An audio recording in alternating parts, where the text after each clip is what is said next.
बोले हनुमान जी महाराज की।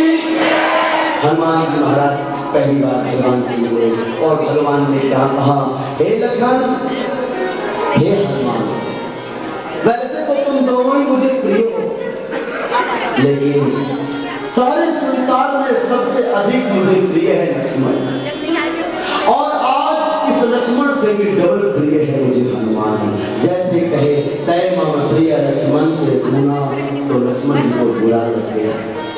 ये हनुमान अभी अभी आया है मुझसे सीधे दबे होकर। गोस्वामी जी कह रहे हैं इधर भगवान राम को सुग्रीव महाराज से मित्रता कराने के लिए मैंने इस हनुमान को डबल कहा तो तुझे दुख लगा, लेकिन एक बात तू बता, तू शेषानाग है, तेरे ऊपर पृथ्वी का भार है, तेरा काम है, तेरी ड्यूटी है वजन उठाना, लेकिन कभी तेरे दिल में आया कि प्रभु के चरण दुख रहे, चलो उठा लो? कभी नहीं आया। लेकिन ये हनुमान अभी आया है, मुझे तो उठाया सो उठाया, तुझे भी उठा लिया, डबल को उठाया, इसलिए मैंने डबल पदवी दिया, तय मम प्रिय लक्ष्मण के गुना, तो मैंने क्या पूरा किया? और लक्ष्मण जी बोले हाँ प्रभु, अगर इस दुनिया में मुझसे ज्यादा कोई आपको प्रिय है वो हनुमान। आइए एक बार जोर से बोले, बोले हनुमान जी महाराज की। आज शनिवार है, कितना अच्छा दिन है, हनुमान जी का दिन है ये शनिवार। अगर आप शनिवार के दिन व्रत करते हैं, अक्सर हनुमान भक्त मंगलवार को करते हैं, मैं उन भक्तों को कहना चाहूंगा, अगर आप शनिवार को व्रत करना चालू कर दे तो जीवन का सारा संकट समाप्त हो जाएगा। मंगलवार को आप करते हैं वो तो पहले से मंगल है, दुनिया में मंगल को मंगल बनाने की आवश्यकता नहीं, जो अमंगल है उसको मंगल बनाओ। तो शनि जो है वो भारी पड़ता है, तो शनिवार को जब हनुमान जी का व्रत करोगे तो मंगल ही मंगल होगा। इसलिए शनिवार हनुमान जी का दिन है, शनिवार को व्रत करें। गोस्वामी जी ने कहा जिस हनुमान की कथा सुनने जा रहे हैं, जानते हो कौन है? महावीर। कौन सो काज कठिन जग माही, दुनिया में ऐसा कौन काम है तो उसके लिए मुश्किल है। भगवान राम जब रावण को मार के वापस आए तो राम जी के पास दो पदवी थी, एक रघुवीर और एक महावीर। तो रघुवीर की पदवी तो भगवान स्वयं ले ली, लेकिन महावीर की पदवी खाली किसको दिया?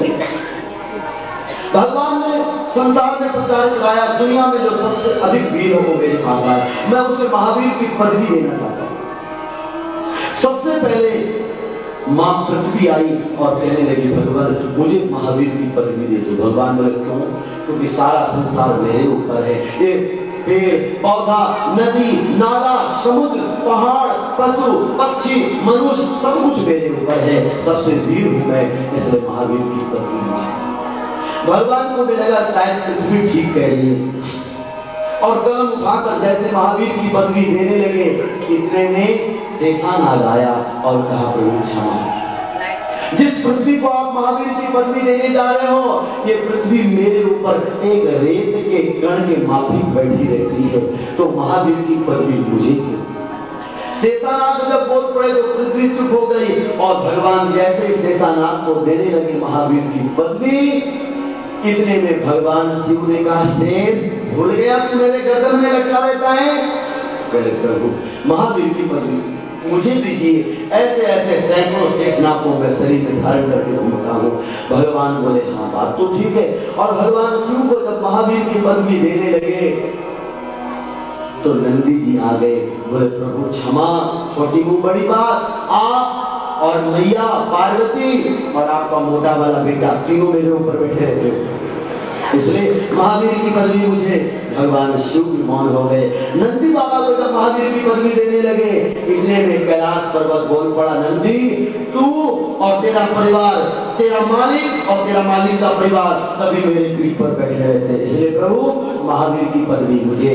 भगवान कैलाश पर्वत को जब महावीर की पदवी देने लगे मेरे भाई बहन, तो मरा हुआ रावण स्वर्ग से आया और आकर कहता है ऐ कैलाश तू भूल गया, तेरा मालिक और मालिक का पूरा खानदान भूल गए, और इस पहाड़ को तेरे को मैंने उठाया, इसलिए हे प्रभु क्षमा, महावीर की पदवी मुझे।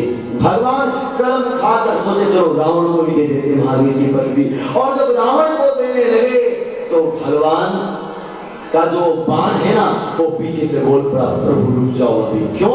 क्योंकि इसको मैंने मारा। वो जो 31वां बाण जो नाभि को छेदा, वो आके बोला, रावण तू मुझे भूल गया, मैंने तेरा हत्या किया, चला जा यहाँ से। रावण डर से भाग गया। बाण ने कहा, प्रभु सबसे बड़ा वीर मैं हूँ, मुझे आप महावीर की पदवी दीजिए। जैसे बाण बोला वैसे धनुष कंधे से निकलकर सामने आया। बोला, बाण अगर मैं ना रहूं तो तू एक चींटी भी नहीं मार सकता। मेरे ऊपर बैठ कर तू जाता है किसी को मारने के लिए, इसलिए तुझसे ज्यादा वीर मैं हूं। और भगवान जैसे ही ध्यान से सुने, धनुष को महावीर की पदवी देने लगे तो भगवान का कंधा हिलने लगा। भगवान बोले, तुझे क्या हो गया, तू क्यों हिल रहा? बोले, प्रभु इसको मत तो स्वयं ले लो। क्यों? क्योंकि ये यहीं बैठा रहता है। भगवान बोले, धनुष वापस आ, तुझे नहीं मिलेगा। क्यों? क्योंकि तू मेरे कंधे पे फिरता रहता है, तुझसे बड़ा वीर तो मैं हूँ। और भगवान बोले, हे देवी, हे देवताओं, साधु संतों, महात्माओं, अब महावीर की पदवी मैं ले रहा हूँ क्योंकि ये धनुष मेरे ऊपर रहता है। हनुमान जी बगल में बैठे थे, सोचते अब देखो ठीक है, लेकिन अब प्रभु बोल पड़े तो मैं क्यों चुप रहूं? बोले, प्रभु एक मिनट, क्या हुआ? तुझे कोई आपत्ति कोई नहीं, लेकिन अगर एक दूसरे को उठाने कोई वीर की पदवी मिलनी है तो भगवान एक बार नहीं, दो बार, और अकेले आपको नहीं, दो को, राम लक्ष्मण दोनों को कंधे पर उठाकर सैर कराया है। इसलिए महावीर की पदवी तो हिसाब से मुझे मिलना चाहिए। भगवान मुस्कुराए और हनुमान को पदवी देने से पहले बोले, हे समाजनों, अंतिम बार कह रहा हूं, है कोई दुनिया में हनुमान को उठाने वाला? सभी देवता एक साथ बोले, ना कोई पैदा हुआ है, ना कोई पैदा हो सकता। इसलिए महावीर को हनुमान जी को पदवी। बोले, हनुमान जी महाराज की। जो काम राम नहीं कर सकते वो हनुमान कर सकता है। एक नई जोड़ी पति पत्नी मेला देखने गए। मेला देखने गए तो मेले में इतनी भीड़ थी कि दोनों खो गए। अब जब खो गए तो पति अलग रो रहा है, पत्नी अलग। सामने एक राम मंदिर था और पति बेचारा राम मंदिर में जाकर राम जी से कहने लगा, हे प्रभु आप तो अंतर्यामी हो, मेरी पत्नी खो गई, अभी ज्यादा दिन नहीं हुआ, 10 दिन हुआ, लोग क्या कहेंगे, मेरी पत्नी मिला दो। पुजारियों ने सुना, बोले, दिमाग खराब हो गया, इससे पत्नी मांग रहे, पता नहीं कौन है? अरे इसकी पत्नी खो गई तो खुद तो खोज नहीं पाए, तेरी पत्नी कहां से खोजेंगे? इसकी बात नहीं तो क्या करूं? अगर पत्नी खोजना है या खुजवाना है तो सबसे अच्छा प्रैक्टिस उस हनुमान को वहां जाओ। और हनुमान जी के पास वहां भगवान गया। बोले, बाबा वैसे तो मैं ठीक नहीं लग रहा हूँ, आप ब्रह्मचारी हो और काम में पत्नी ढूंढने का ले रहा हूँ, लेकिन मैंने ऐसे सुना कि आप ठीक ढूंढ सकते हो, तो बड़ी मेहरबानी कृपा होगी, मेरी पत्नी खोज दो। और अभी सभी लोग सुन ही रहे थे, अचानक उसकी पत्नी भी घूमते घूमते मंदिर आई। ठीक उसके बगल खड़ी होकर हनुमान जी से कहने लगी, हे बाबा, त्रेता में आप पत्नी ढूंढते थे, इस समय मेरा पति खो गया, मेरा पति ढूंढ दो। और जैसे दोनों जब नेत्र खोले तो आमने सामने हनुमान जी तत्काल चमत्कार करते हैं। बोले, हनुमान जी महाराज की। कहते हैं, आइए। हनुमान जी प्रभु को ले जाते, सुग्रीव से मित्रता, भगवान राम बाली को मारे। अब आपको एक जवाब देना चाहता हूं। लोग कहते हैं भगवान बाली को छिप कर मारे। मैं हिमाचल में कथा कर रहा था, एक जज आया मेरे पास और जज ने आकर मुझसे कहा कि बाप जी, और तो आपकी राम जी की बातें ठीक है, लेकिन राम ने एक काम ठीक नहीं किया। मैंने कहा, भाई क्या ठीक नहीं किया? कि बाली को तो छिपके मारेगा, ठीक नहीं किया, अपने नाम में कलंक लगा दिया। मैंने कहा, सावधान, ऐसा बुरा शब्द का प्रयोग मत करो, हम सुन नहीं सकते। बोले, क्यों? सच्चाई कड़वी होती इसलिए। मैंने कहा, नहीं, तुम गलत बोल रहे हो, बिना विचार के बोल रहे हो। बोले, तो क्या भगवान छिपके नहीं मारे? अरे छिपके तो मारे, पर क्यों मारे ये तो सुनो। बोले, क्या सुना सकते आप? ठीक है, आप सुनने के बाद आप जज होना, न्याय करना, मैं गलत हूं या सही। मैंने कहा कि राम का जो राज था अयोध्या, वह राज पूरा हिंदुस्तान का उस समय सम्राट था। बाली का राज भी राम राज के अंदर था, अधीन था। और जब दशरथ जी गए तो भरत जी को राज सिंहासन दे दी। कह ध्यान से सुनना, राम पर जो व्यक्ति लांछन लगाते मैं उनको कह रहा हूं। तो जब भरत को राज दिए तो भरत जी आकर बोले, प्रभु आप स्वीकार कीजिए। भगवान ने कहा, मेरा चरण पादुका ले जाओ, रख ले, मैं 14 वर्ष बाद आ रहा हूं। तो जिसका चरण पादुका वो राजा है या भरत? जिसका चरण पादुका है वही राजा है।